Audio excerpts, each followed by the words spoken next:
les doy una bienvenida a la Casa de los Contrafuertes y también doy bienvenida oficial a una actividad del 6º Congreso de Ciencia Ficción y Literatura Fantástica. Para nosotros verdaderamente es un honor que estén todos aquí. En esta área que nos estamos ubicando en este momento es una de las zonas principales de Contrafuerte. Contrafuerte es un proyecto que está organizado en zonas, el salón de lecturas, el jardín, las áreas de exhibición, un aposento, talleres, son 6 zonas que se interrelacionan. Les agradecemos mucho a los organizadores, que son Melanie, Babsi, Rafa y Alexandra. Les doy la bienvenida, se va a dar a Melanie. Qué lindo el público, bienvenidos todos al 6º Congreso de Ciencia Ficción y Literatura Fantástica en su último día. Gracias a Contrafuertes por ofrecernos el espacio tan bonito y por todo lo que han programado que excede mis expectativas de una manera tan bonita que me han dado mucha felicidad. También quiero explicar que los 20 años de la novela Exquisito Cadáver yo creo que merecían más pompa. Pero está bien que no pase desapercibida y entonces agradezco mucho a Viveke Betances Lacour, fue estudiante mía. Tomamos un curso de literatura puertorriqueña contemporánea juntos y hizo una tesis bien interesante de estudios culturales sobre las reinterpretaciones que hacen las mujeres de las letras de bolero, ¿verdad? Así que es la doctora Viveke Betances Lacour. Ella va a exponer sobre Exquisito Cadáver y después Eric Durán del Stormbrook, que está sentado por allí, va a hablar del proceso de reeditar la novela después de 20 años. Así que, sin más, dejo la palabra a Viveke.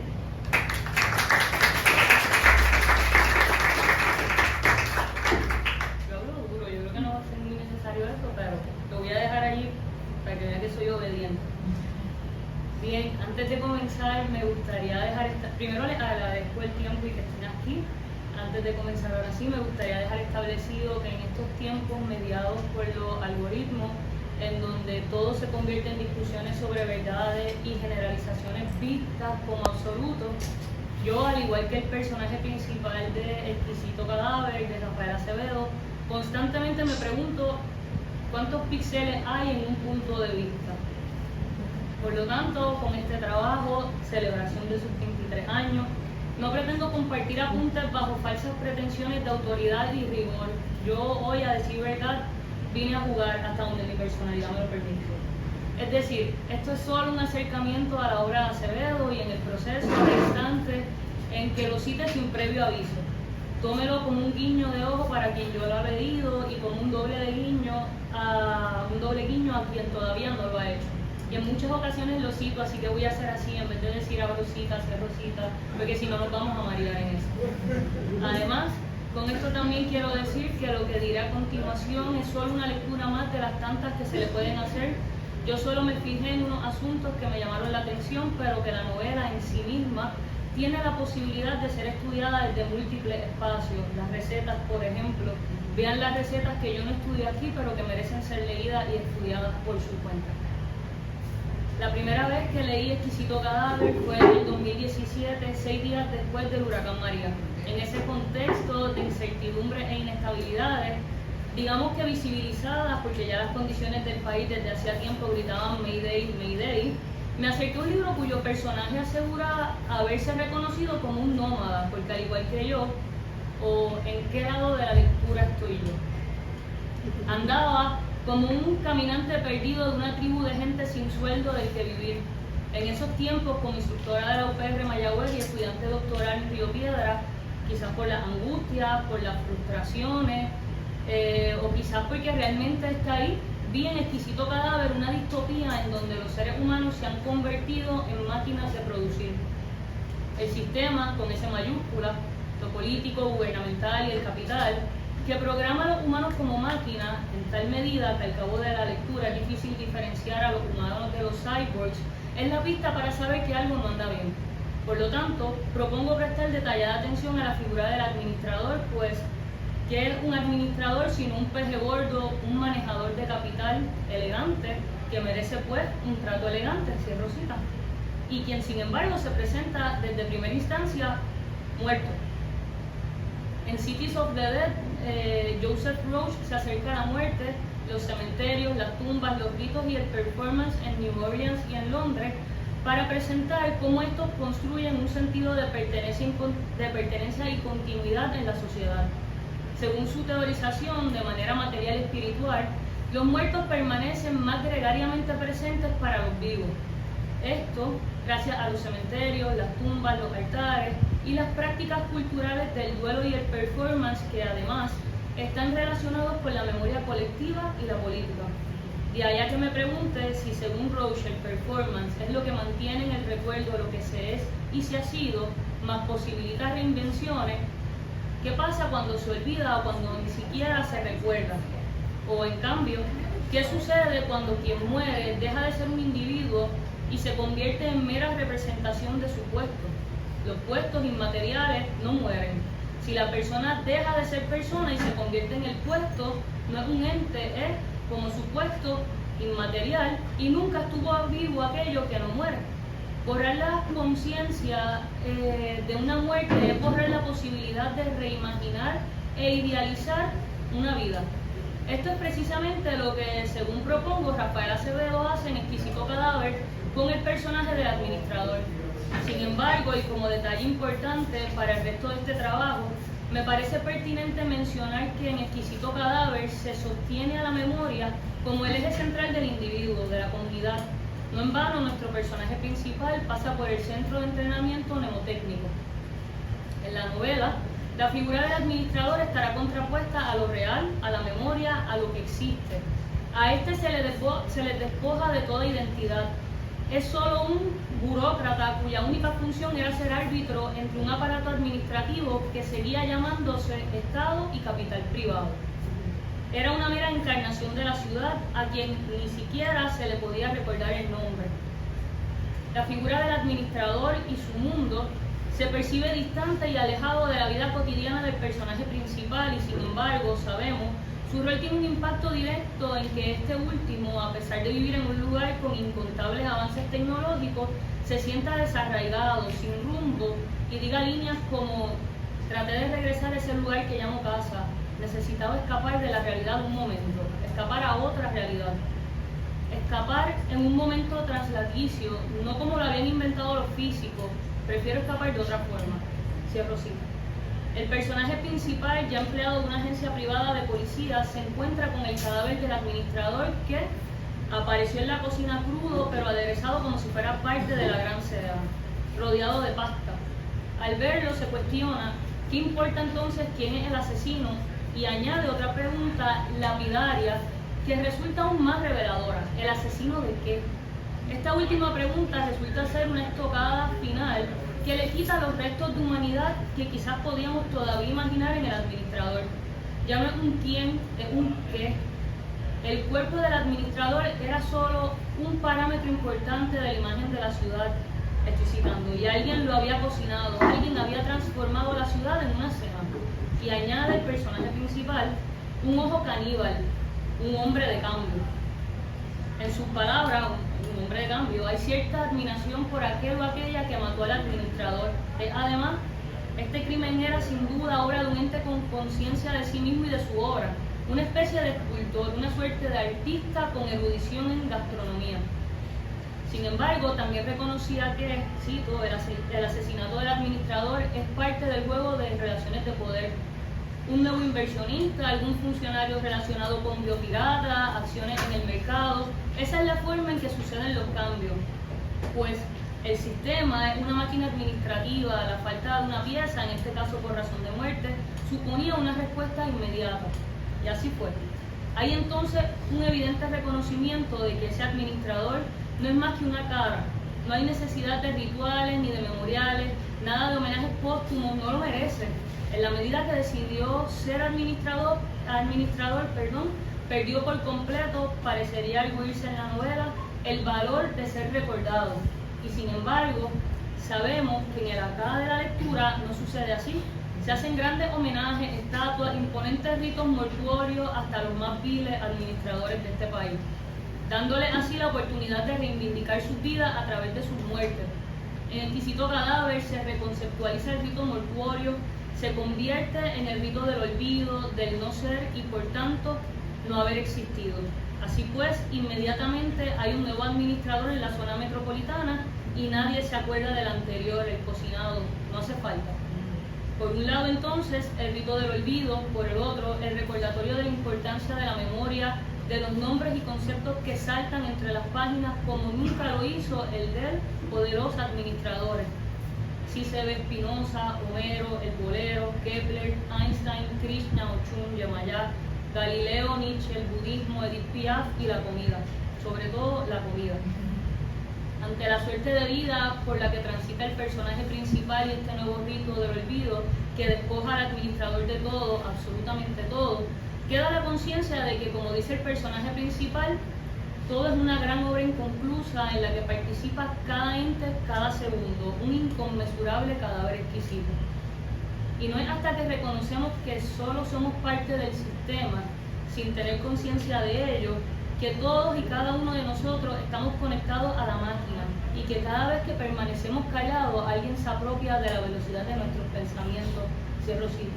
Es ahí cuando podemos regresar a la certeza de nuestros cuerpos, nuestras conciencias, a quién somos, de nuestra memoria y del valor de nuestra voz.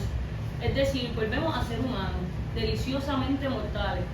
Es ahí cuando el personaje principal regresa a la calle con la conciencia del cuerpo a su merced. Esa era la subversión, un estilo de vida. Cierro cita. El centro de todo en la novela es él, el amor, las relaciones físicas, las relaciones amorosas desde los diversos planos en que se pueda amar, entiéndase de pareja, de amigos, de ese largo, etc.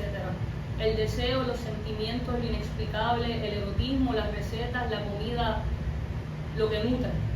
Dice el personaje principal: lo real es hermosura de vista, suavidad de olor, gusto de excelente sabor, palpar, oír, pero el principado de la vida es palpar. Lo real es lo que deja huellas. El administrador no las deja, no es real. Lo real es, y cito, un recuerdo, la velocidad de una hoja cayendo, la brisa, las 6 de la tarde, la puesta del sol, la mirada de un viejo que pasa, el día aquel, la suavidad de la seda, tu risa, el viaje a la luna, que los orillas sobreviven en tiempos de descreer, lo que deja huella. En un mundo deshumanizado y deshumanizante es posible ser, en resistencia, como arte subversivo de vivir para sí mismo y no para el capital. Exquisito cadáver es una apuesta a un estilo de vida que nos mantenga humanizados, una apuesta al arte, desde la música, la literatura hasta la gastronomía, como fuente y base de lo real.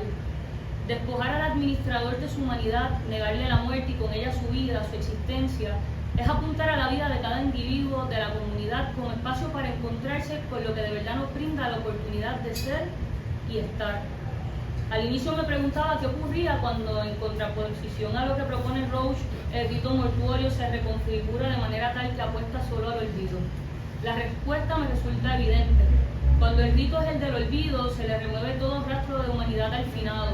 Se le despoja de quien fue, se convierte en comida que nadie come, es ente inmaterial. Se le niega su existencia y por tanto toda posibilidad de redención. Ser parte de la máquina, con letra mayúscula, estar bajo el sistema, con letra mayúscula, sin reconocerlo es deshumanizarte, sin ser consciente de ello. Entenderlo es abrirle paso a la oportunidad de volver a acercarte a aquello que te hace humano, lo que hace de la experiencia en esta pequeña parte de la galaxia una obra de arte. Sentir, ser, en fin, lo dije desde el principio, yo no vine muy en serio, yo vine a jugar y así que permítanme aquí refrasear a mi antojo las palabras de uno de los personajes. Dice, pero la estoy refraseando: tengo que decirle algo. A veces no entiendo un carajo de lo que Rafa escribió aquí, pero al menos lo que dice me tranquiliza. Cierro cita. En un país que sigue dando tumbo, eso sí sacia mi sed. Yo también quiero ser un asesino cereal doméstico y apostarle a vivir cada instante como pura medida de subversión y quién sabe de redención.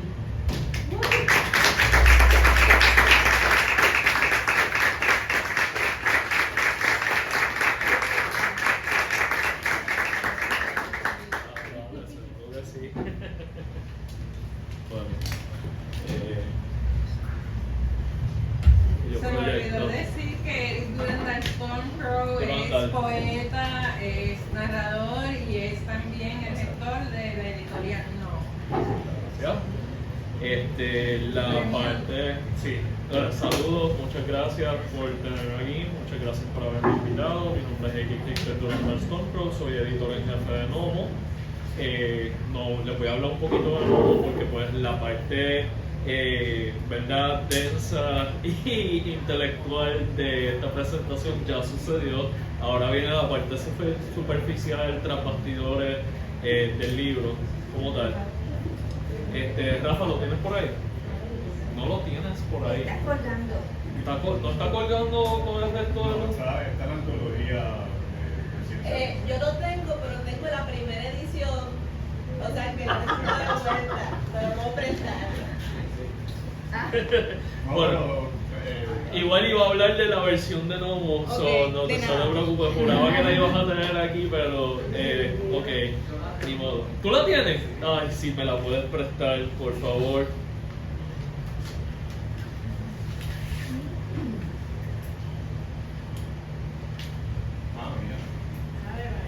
Gracias. Gracias.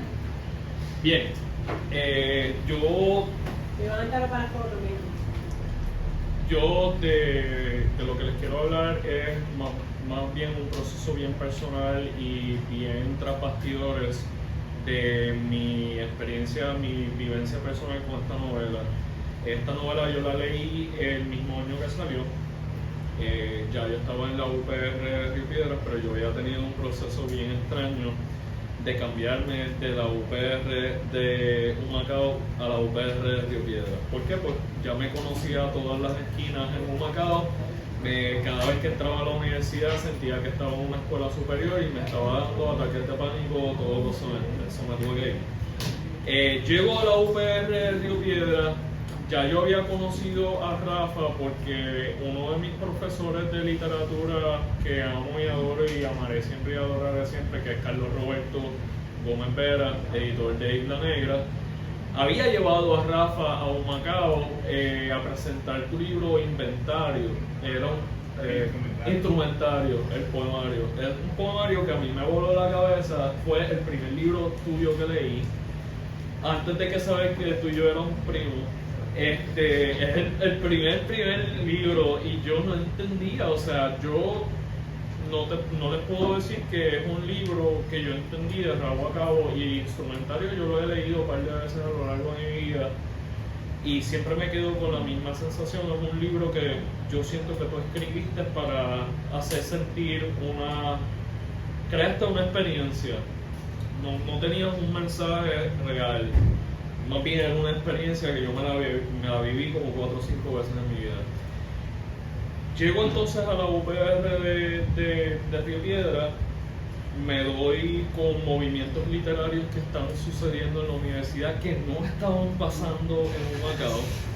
Y una de las cosas que se estaba discutiendo en esos grupos literarios era este bebé, aquel, mejor dicho. Recién acabado de publicar, recién ganada la mención honorífica del Premio Casa de las Américas en Cuba.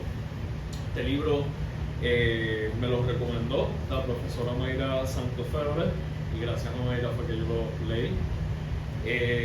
Y cuando yo leí el libro por primera vez, las cosas que me llamaron la atención ciertamente no fueron las mismas que a ti, Viveke. A mí me llamaron la atención otras cosas. Por ejemplo, vamos a comenzar con el hecho de que la internet y las PC llegaron a Puerto Rico bien tarde. Realmente las vinimos a empezar a dominar y a disfrutar casi en el año 2000, ¿verdad? Y esta novela tiene algo bien chulo con un personaje que se llama Windows. No le voy a dar spoilers porque necesito de verdad que compren el libro y lo lean y se lo disfruten. Pero el personaje de Windows juega muy bien con algo que me viene estando pasando a mí desde que aprendí, ¿verdad?, a usar la internet y en las computadoras. No sé si les pasa a ustedes, pero yo en aquel momento yo tenía siempre 1000 ventanas abiertas de internet con cosas que supuestamente yo necesitaba para pues hacer mis cosas, pero es bullshit. O sea, simplemente eran ventanas y ventanas y ventanas y ventanas abiertas y yo las necesitaba todas. 20 años después, tengo una sola ventana abierta con 59 tabs abiertos. Y todos los necesito. En esos tabs hay 5 artículos que están abiertos y que los quiero leer desde noviembre del año pasado y todavía no los he leído. Importantísimo. Tengo 3 reseñas que leer de Amazon que están abiertas en 3 tabs diferentes. No lo he hecho. Tengo tabs de porno abiertas, no las he revisado. Tengo tabs de Canva, el programa que yo uso para hacer esto, abiertas sin usar. Y sin embargo es este sentimiento de que necesito todo y necesito que todo esté ahí aunque no lo use, porque ese es mi espacio seguro.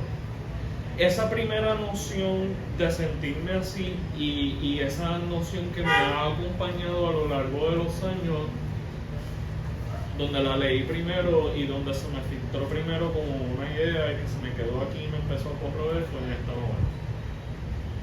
Y otra de las cosas que más me encanta de esta novela es la idea bien real, porque existe, aunque no de la forma en que está escrita en la segunda parte de la novela, pero la existencia de un océano flotante en el espacio sideral. Entonces, aquí, ¿verdad? Anoté unas cuantas ideas de las que quisiera hablar. Ya hablé de lo de los tabs y las ventanas. A mí la idea tanto del espacio sideral como de un océano, las dos ideas me provocan un terror horrible. El espacio sideral me produce el horror más terrible porque siento que me voy a ir en el vacío y me voy a quedar así azul y voy a morir bien terriblemente. Y curiosamente del mar lo que más me aterra es no saber qué es lo que está nadando debajo de mí.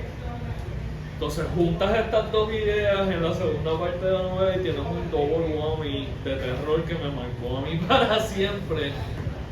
Y cuando me hiciste el acercamiento, porque el acercamiento me lo hizo Rafa el año pasado, de volver a lanzar Exquisito Cadáver, esta vez como una segunda edición, cuya traducción viene en camino, porque esto se está traduciendo as we speak. Pues yo dije, de verdad, vamos a meter mano, o sea, esto es como que la oportunidad que yo estaba esperando. El cover que pueden ver en la antología lo hizo este servidor, papel negro con tiza y marcadores de tiza. Yo tengo esta cosita, tradición que estoy, ¿verdad?, creando poco a poco nuevo, que cuando soy yo el que hace los covers de principio a fin, pues se las regalo al autor para que la tenga, la enmarque y la ponga bien chula en su casa. Espero que lo hayas hecho. Esta versión, obviamente, como ya dije, va a salir en inglés. Se va a llamar Cadáver Ski hasta ahora. Y nada, yo quería hablarles, ¿verdad?, de cómo fue mi experiencia personal con este texto. Este es uno de los textos que me ha acompañado a lo largo de 2 décadas. Y nada, yo solamente le quería agradecer a Rafa ¿verdad?, la confianza que cifraste en mí y que cifraste en mi proyecto, un proyecto que apenas tiene 3 años. Gracias por la confianza de darme este texto para, ¿verdad?, publicarlo en Novo. Y pues con eso les dejo, ¿verdad?, mi intervención. Yo te agradezco mucho nuevamente y le agradezco a la gente que está aquí presente. Por favor, cómprenlo, disfrútenlo y cuando salga la traducción, compren la traducción también. Bueno, Y disfrútenlo. me gustaría que conversaran los 3. Si tienen 10 minutos de paciencia, vamos a tener a Rafa, a Vivek y a Eric juntos conversando sobre la novela. ¿Cómo fue si te acuerdas, ¿verdad? ¿Cómo fue tu proceso? Agradecerles a ambos, a Vivek por su lectura y a Eric por el testimonio. Vivek. Yo escribí esa novela a partir de una situación personal que es bastante común, que es el desempleo. vagando por la ciudad de Nueva York con el frío que hacía en el invierno, tuve la sensación de que era un personaje de una escena que es la más que recuerdo de Star Wars, que es la de la barra esta donde están todas las personas de diferentes planetas. Yo me sentía como una de esas personas de algún planeta desconocido para mí mismo. Y de ahí pensé que la imaginería para hablar de la situación de Puerto Rico, de un puertorriqueño viviendo en otro país o una mirada hacia el futuro de mi país era necesariamente imaginería de ciencia ficción. Pero como yo no soy científico y mi mirada a la ciencia siempre es como si fuese literatura, pues lo hice pensando más que nada en la posibilidad de elaborar un discurso científico asociado con la poesía y sobre todo con lo surreal, porque pues para mí el espacio y la ciencia son digamos discursos que me parecen siempre surreales en el buen sentido de la palabra. No tengo ningún problema con lo surreal. Así que por eso quizás cuando hablabas de la situación de que lo leíste en el 2017, que eres profesor todavía por contrato, que es como el limbo en una situación como si no estuviese flotando en el espacio, pues esa era la situación en la que yo me encontraba cuando empecé a escribir eso y cuando lo terminé. Así que yo creo que en la novela hay esa sensación de que la posibilidad de resolver en alguna manera la angustia, si se puede llamar así, es mediante la creación de mundos alternos, digamos, que en mi caso particular pues sería la poesía, ¿verdad? Que es un océano profundo y eso no sé si contesté la pregunta. Yo nunca sé si contesto preguntas. Está perfecto, yo tengo la próxima. Yo no sé cómo es que yo trabajo en la universidad todavía. Está perfecto, yo tengo la próxima y esta me la vas a poder contestar bien. Rafa, como escritor de ciencia ficción proper, sí, en propiedad, Eso es ciencia ficción, ¿ves? eso es ciencia ficción. Creamos nosotros la realidad en el sentido de que a medida que escribimos y creamos tecnología nueva que no existe o la imaginamos, ¿hacemos viable que suceda o simplemente estamos prediciendo el futuro? Esa era la pregunta fácil. Esa es la facilidad. Sí, cuando venga la difícil, pues la contesta otro. Yo no, ¿me oyen? Por el feedback, quiero decir, ¿verdad? Retroalimentación, dicen en Castilla. Yo creo que cualquiera que escribe sobre el futuro, en alguna medida, la probabilidad es que haya alguna de esas cosas que uno imagina se verifique en el futuro. Pero a mí me parece, en mi caso particular, obviamente, como mi formación no es científica, yo leo mucho sobre la ciencia, pero no soy científico. Pues sí, puedo imaginar algunas cosillas, pero siempre vinculado con el discurso poético, con el discurso de la poesía. Lo que pasa es que, por otro lado, el discurso de la poesía tiene la capacidad también de a través de esa imaginación, elaborar algo que tenga como resultado un aparato que funcione o que no funcione, ¿verdad? Obviamente, de la misma manera en que un sociólogo o un político hace un aparato administrativo moderno como el estabilizador asociado que no funciona, pues entonces un poeta también puede imaginar cualquier cosa, una máquina, un platillo volador, el viaje en el tiempo, etc. No veo que no sea factible que uno piense en algo que en el futuro se verifica como real, una máquina, lo que sea, porque bueno, la imaginación humana es así, ¿verdad? A mí me parece, por ejemplo, cuando hablamos de ciencia ficción en el 2023, me parece no problemático, sino me parece como simple. Yo escuché el otro día, o leí la noticia de Levi Strauss o Levi, que estaba afirmando que iba a eliminar los modelos humanos y iba entonces a utilizar modelos de inteligencia artificial, de modo que podía manejar la cuestión de la diversidad en su propaganda, en su publicidad. A mí me pareció llamativo el hecho de que una corporación, lo que sea, en este caso Levi Strauss, Levi, dijera: yo voy a aumentar la diversidad en mi proyección utilizando modelos no humanos. Entonces eso eso tú podrías decir que es ciencia ficción, pero eso es una cuestión del presente. Voy a eliminar un problema real de la sociedad contemporánea, que es la falta de diversidad, pero no utilizando humanos, voy a usar inteligencia artificial. A mí me parece una maravilla terrible. Quiero decir que es una maravilla terrible. A eso se le hubiese ocurrido a cualquier poeta, a cualquier escritora, a cualquiera se le hubiese ocurrido, y debe haber en la literatura alguna cosa similar a esa, ¿verdad? Pero yo no sé si a ustedes les parece, como a mí, terrible que alguien resuelva un problema que hay en la sociedad, que es la desigualdad, no resolviendo el problema, no cambiando las bases materiales, que es lo que hay que cambiar, ¿verdad? Para que cambie lo demás. No, eso no hay que cambiarlo, lo que hay que hacer representaciones a través de inteligencia artificial de la diversidad y que se jodan los demás. O sea, los seres humanos que sigan en lo suyo, porque ya resolvimos la cuestión porque es mera representación.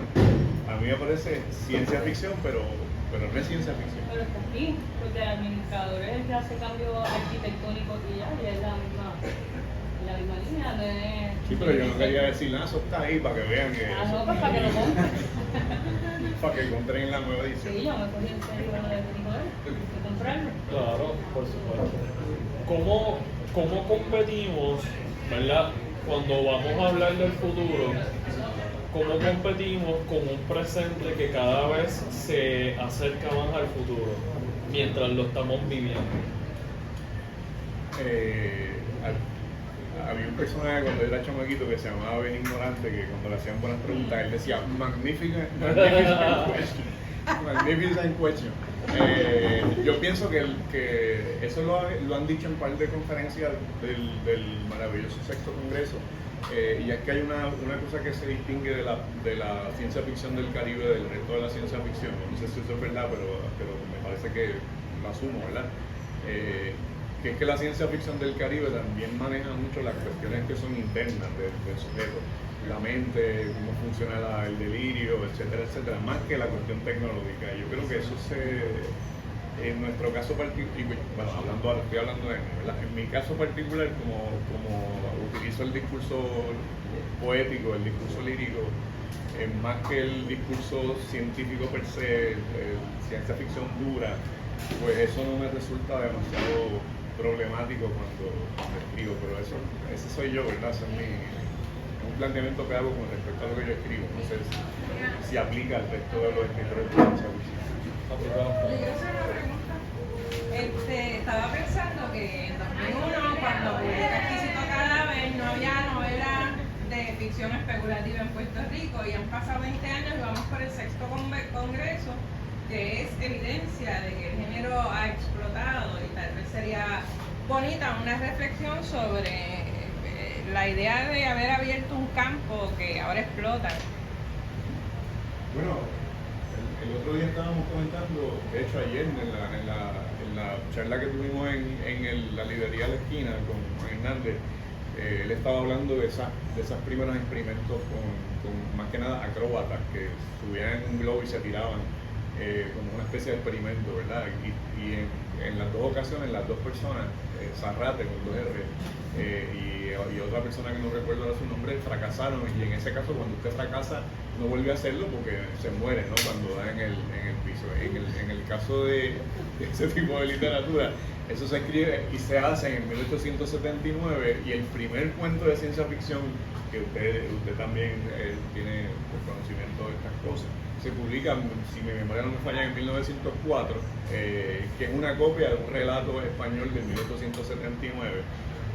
Pero los primeros cuentos de ciencia ficción y el primer libro de ciencia ficción, que es el de Washington Llorens, son cuentos que se publican en el Puerto Rico Ilustrado en los años 50, justo en el contexto de la experimentación con energía atómica.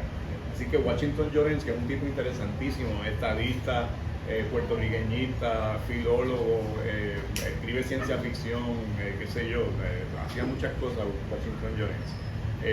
Escribe esos relatos de ciencia ficción sin ninguna tradición en la literatura puertorriqueña. La rebelión de los átomos. ¿Sabes? ¿Del átomo o de los átomos? La rebelión de los átomos. Yo creo que el año pasado salió una nueva edición de Iguana. Y se me olvidó lo que estaba diciendo, así que felicidades, encantados de la... No te preocupes. Que Washington Llorens no tenía ninguna tradición literaria de ciencia ficción, así que uno puede decir el tipo estaba enterado de las experimentaciones que se hacían con energía atómica y escribió sus textos en función de eso.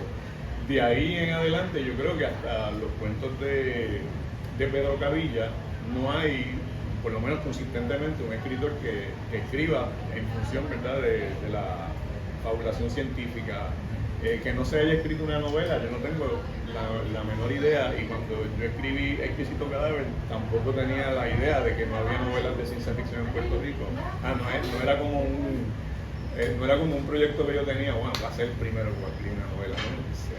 Salió así, pero no era algo que estaba pensando en absoluto. ¿Por qué no hay una tradición científica, una tradición de ciencia ficción en Puerto Rico? Bueno, porque un país como este que está dominado por un aparato administrativo moderno como es el Estado Libre Asociado desde 1954 y antes, que es la negación total de la capacidad que tienen los puertorriqueños como vistos en colectivo, capacidad para pensar, capacidad para reflexionar, capacidad para hacer ciencia, pues ¿de qué están pendientes la mayoría de los escritores? Bueno, del asunto de la identidad.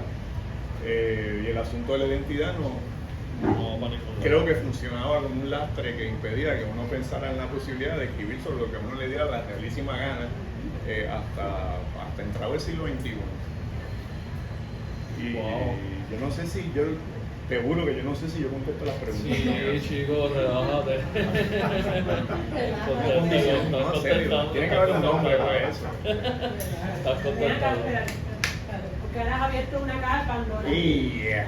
Tú dijiste que el problema, entre comillas, es que la preocupación con la identidad, tanto Puerto Rico es una nación bajo sistema, bajo dominación colonial, limita el rango de lo que la gente se permite explorar en literatura. Eso es un planteamiento que hago teóricamente así. Sí, te lo has sacado de manga, pero bueno, ahora eres esclavo de lo que has dicho. Yo estoy de acuerdo contigo. Sin embargo, y esto también es un elemento que comparte, yo creo, la ciencia ficción y la literatura especulativa del Caribe. Yo creo que uno de los grandes marcadores es que lo que la literatura especulativa del Caribe se está preguntando todo el tiempo es cómo la identidad caribeña puede sobrevivir generalmente la catástrofe. Eso es lo que yo digo en mi libro, que el tema de identidad no se supera por más que hablen en metáforas. Entonces, ya, lean, después de esto, que leen el libro de ella, pero mientras tanto, Acevedo, entonces, ¿cómo juega? Ya. Sí, Y tú estás hablando de que Exquisito Cadáver es tu proceso de dolor acerca de estar perdido en Nueva York como muchos boricuas, ¿no? Chévere. Sí, entiendo el planteamiento y el libro de Melanie aclara esos puntos. Lo que quiero decir es, cuando digo identidad me refiero al discurso sobre la identidad que usábamos en Puerto Rico hasta finales del siglo pasado, que es el discurso de la identidad hispana, de la poca relación de hecho con el resto del Caribe, sobre todo el Caribe que no es hispanohablante. Y sí se hace más compleja la idea de la identidad, no es que no se hable de la identidad, pero obviamente se ha complejizado, no sé si es una palabra que exista, bueno, se ha complejizado, se ha vuelto mucho más complejo y más rico la discusión sobre la identidad. Deja de ser el discurso monolítico del Puerto Rico hispano y todo este rollo. Que si leemos las bases para donde se construye ese discurso en Puerto Rico son absolutamente execrables. Yo no sé cómo la gente todavía lee cosas como Antonio S. Pedreira, Insularismo, donde dice cosas tan, ahora digo yo, hablando de ciencia ficción, pero en este caso lamentablemente no es ciencia ficción.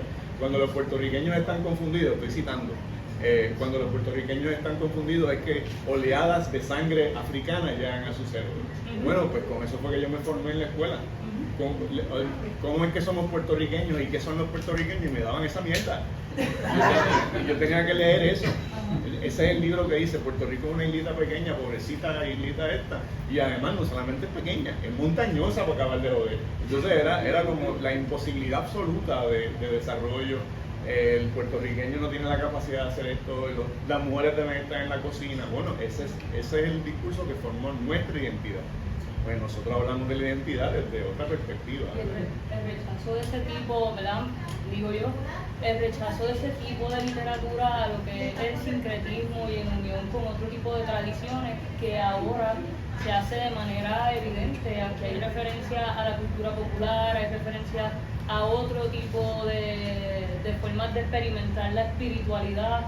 Es mucho más amplio y quizás en eso, bueno, digo yo, no quizás lo digo y lo afirmo porque es lo que creo, en ese tipo de textos del que está hablando Rafa Acevedo, no se veían de esa manera tan directa, o no estaban, simplemente en una negación o un rechazo como lo menciona, y ahora hay una apertura al sincretismo y a las redes, a vernos como un sistema de redes.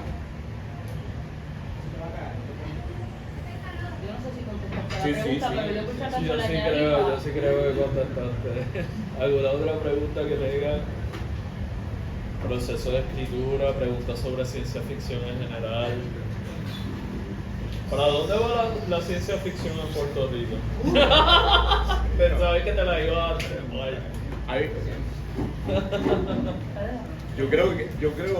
Yo no sé para dónde va la ciencia ficción, pero la literatura puertorriqueña me parece que está trabajando, aun cuando quizás no es una cuestión racional, ¿verdad? Pero esa metáfora del cadáver que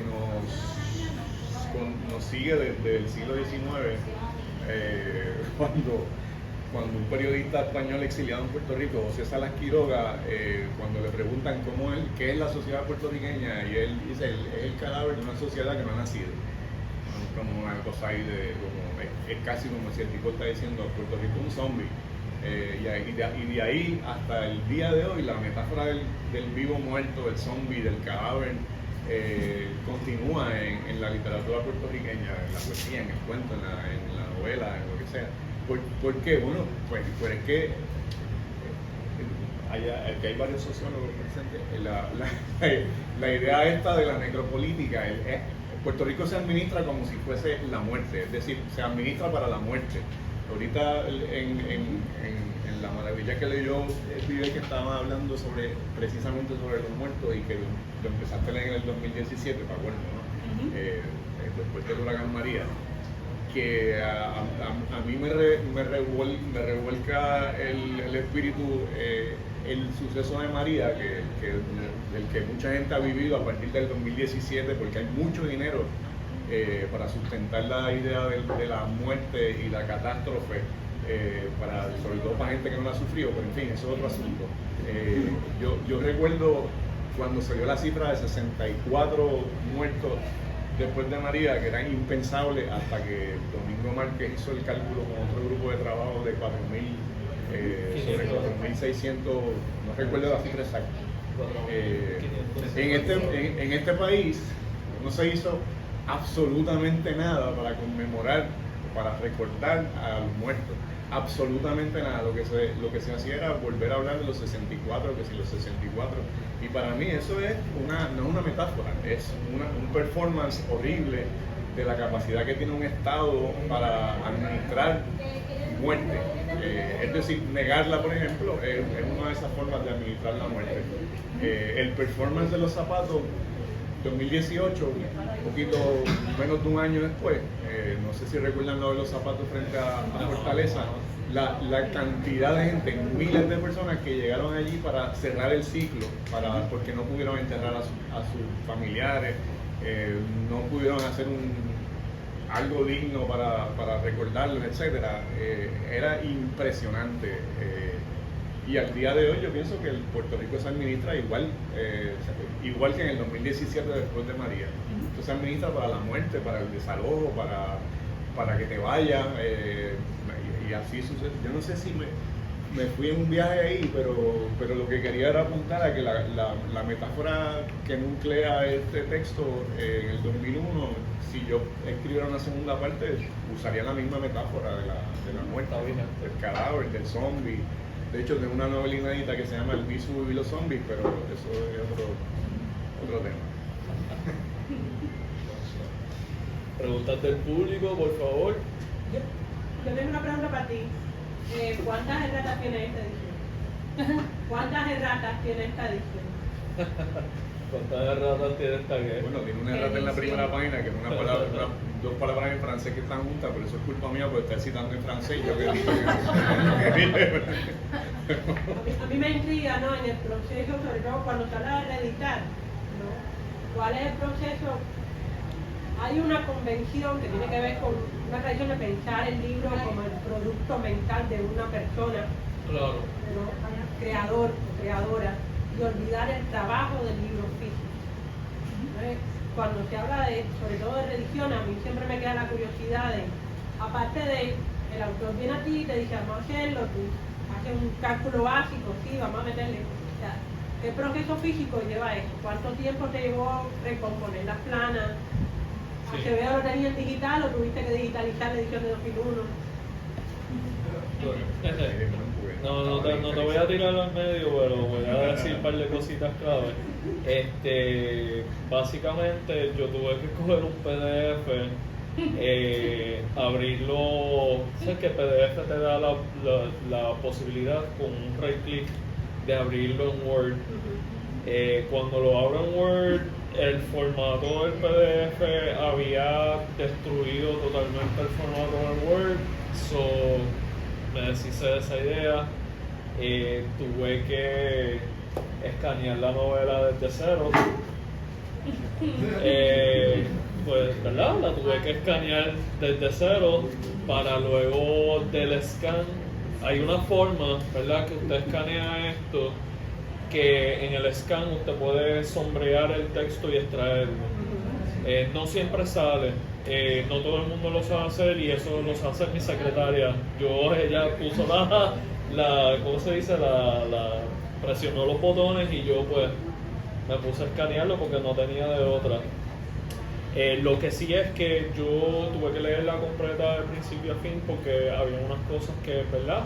Había unos errorcillos mínimos que se habían conservado.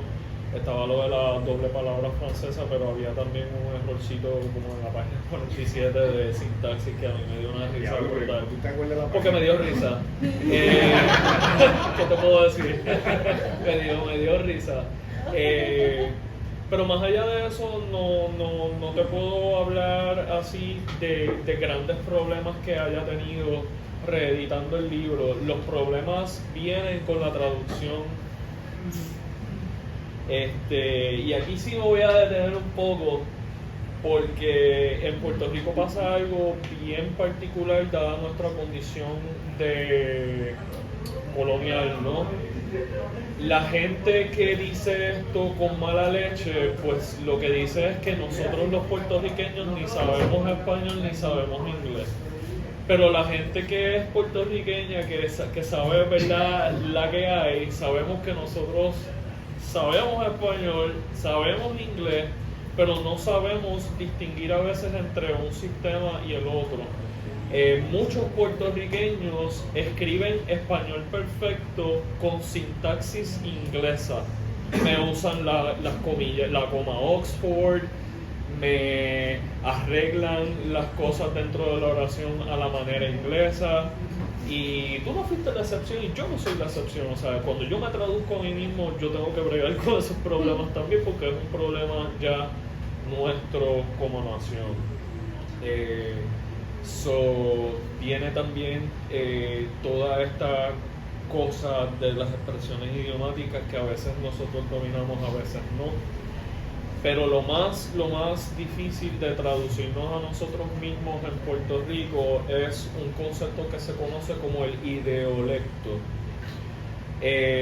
El idiolecto no es otra cosa que la forma bien particular en que tú usas el español, la forma en que usted usa el español que es bien de usted, la forma en que nosotros, cada uno de nosotros nos relacionamos con el castellano.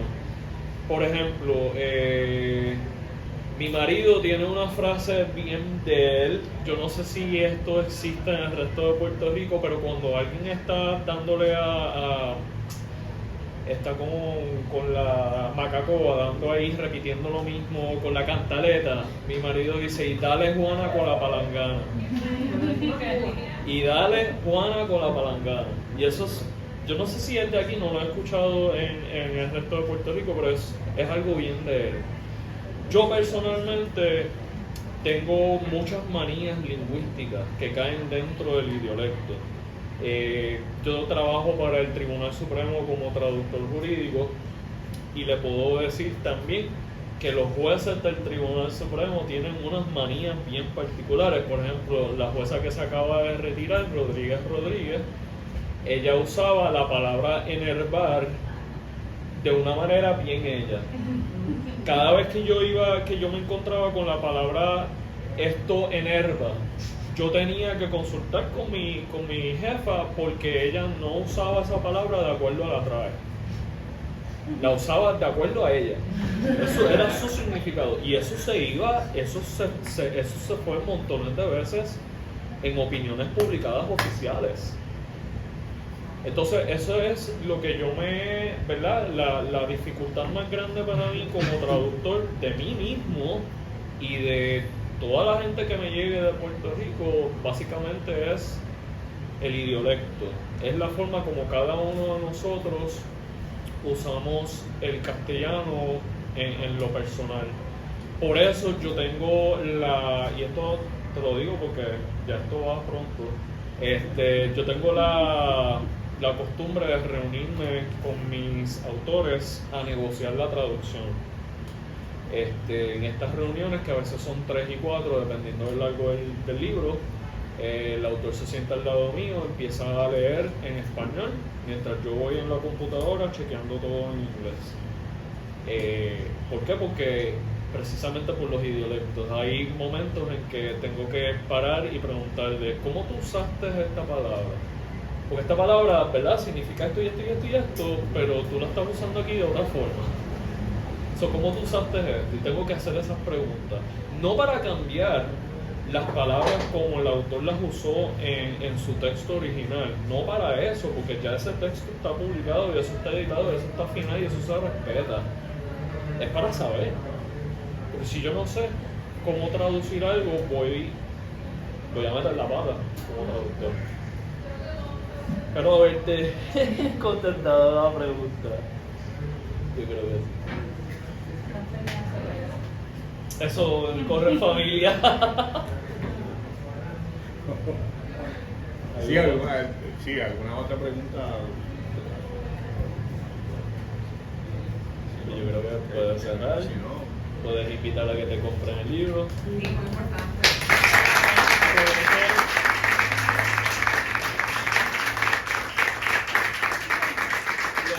Lo más importante es que tenía el autor aquí que le puede firmar el libro, claro. ¿Dónde está el libro? ¿Está aquí? ¿Tienes el libro aquí para venta? no. Ok, el libro se consigue en Amazon, pero me gustaría que pasaran por la página de Instagram de Nomo. Es Nomo_literario. Y en la bio, ahí está el catálogo, ahí está el enlace al catálogo. Pueden ver todos los libros que tenemos hasta ahora. Llevamos 3 añitos nada más, pero tenemos un catálogo ya bastante hefty, que está bien chulo. Se me olvidó, ¿verdad?, hablar un poquito de la propuesta de Nomo. Y es bien importante porque pues Nomo yo la creé como editorial para reservar un espacio para la literatura risque o de riesgo boricua, que es literatura que no se deja llevar, ¿verdad?, por nociones de mercado, trends. Es literatura que muerde, es literatura que no te contesta nada, sino que te crea mayores interrogantes y preguntas. Y es una literatura que se atreve a decir lo que todo el mundo está pensando y nadie quiere decir. Y yo necesitaba reservar un espacio seguro para esa literatura porque yo sentí que después de María esa literatura fue la que salió perdiendo. Y no hay, ¿verdad?, no hay crítica aquí de mi parte hacia ninguna de las editoriales que se tuvieron que enfocar en literatura comercial después de María para poder sobrevivir. No hay cráneo con la gente que tuvo que enfocarse en voces emergentes para poder sobrevivir. No hay problema ni crítica alguna. Pero se afectó la literatura. Y pues había que reservar un espacio que fuese exclusivo para esa literatura. Y eso es Nomo. Lo van a ver ahora con novelas, vayan al catálogo, van a ver que tienen la novela de Rafa, tienen otros escritoras como Ana María Fuster Lavín, que es una escritora grandiosa de riesgo en Puerto Rico. y van a ver un par de libritos más que espero que, ¿verdad?, el catálogo les seduzca y les invite a comprar. Una vez entran en el catálogo, van a donde está la novela de Rafa, dan clic ahí, lo va a llevar directamente a la página de Amazon donde se encuentra la página. Thank you.